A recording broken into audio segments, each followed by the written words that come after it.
سوال ہے کہ مرے ہوئے لوگوں کے لیے یعنی جن کی وفات ہو چکی ہے ان کے لیے قرآن بخش سکتے ہیں کہ نہیں، اور ان کے لیے دعا کر سکتے ہیں کہ نہیں؟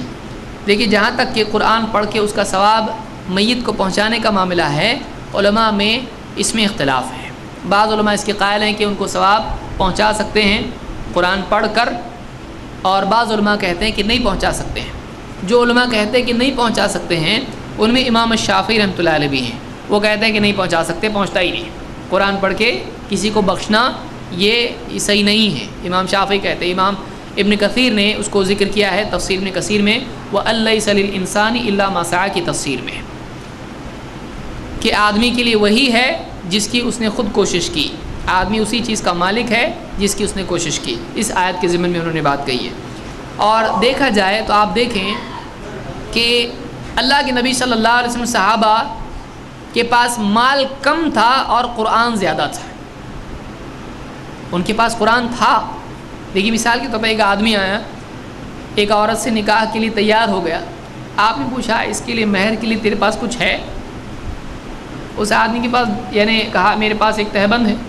اس نے کہا اس کا کیا کرے گا تو؟ اس میں سے خود استعمال کرے گا کہ بیوی کو دے گا؟ یعنی اس کے پاس کچھ بھی نہیں ہے۔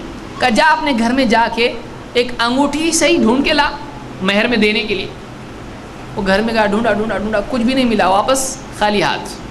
کہا اللہ کے رسول نہیں ہے، کچھ بھی نہیں ہے۔ آپ نے کہا تیرے پاس کچھ قرآن ہے؟ انہوں نے کہا کہ ہاں میرے پاس ہے، یہ صورت یہ صورت یہ صورت مجھ کو یاد ہے۔ آپ نے کہا ٹھیک ہے، میں نے اس کا نکاح یعنی تجھ کو تیرے نکاح میں اس کو دے دیا اس قرآن کے عوض، یعنی تو اس کو قرآن سکھائے گا۔ مزدوری بھی مہر بن سکتی ہے، جیسے موسیٰ علیہ السلام کے لیے بنی تھی۔ سورہ قصص آپ دیکھیں، آپ کو تفصیل ملے گی اس میں۔ تو میں یہ کام کروں گا، یہ بھی مہر بن سکتا ہے۔ آدمی کی ایکٹیویٹی بھی مال ہوتی ہے، اسی لیے کسب اللہ نے اس کو کہا ہے۔ تو وہ صحابی ہیں، ان کے پاس مال نہیں ہے، ان کے پاس قرآن ہے۔ لیکن کیا آپ کو کوئی ایسے صحابی ملتے ہیں جنہوں نے اپنی کسی یعنی فوت شدہ کے لیے قرآن پڑھ کے بخشا ہو؟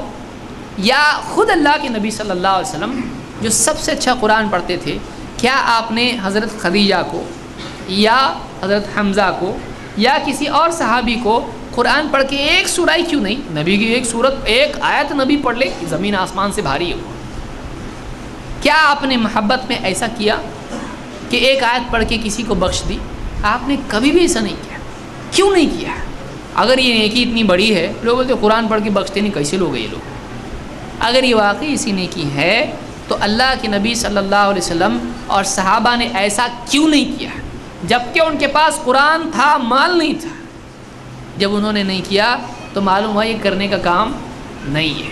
اسی لیے ہم کہتے ہیں کہ اللہ کے رسول صلی اللہ علیہ وسلم اور صحابہ نے داعیہ اور موقع ہونے کے باوجود جو کام نہیں کیا اس سے بچنا چاہیے، کیونکہ اگر واقعی یہ کرنے کی چیز ہوتی، نیکی ہوتی، تو ان سے نہیں چھوٹتی۔ یعنی آپ یہ کہنا چاہتے ہیں کہ بہت بڑی نیکی ہے، لیکن اللہ کے رسول نے بھی یہ نیکی نہیں کیے اور صحابہ نے بھی نہیں کیا، حالانکہ ان کو قرآن یاد تھا۔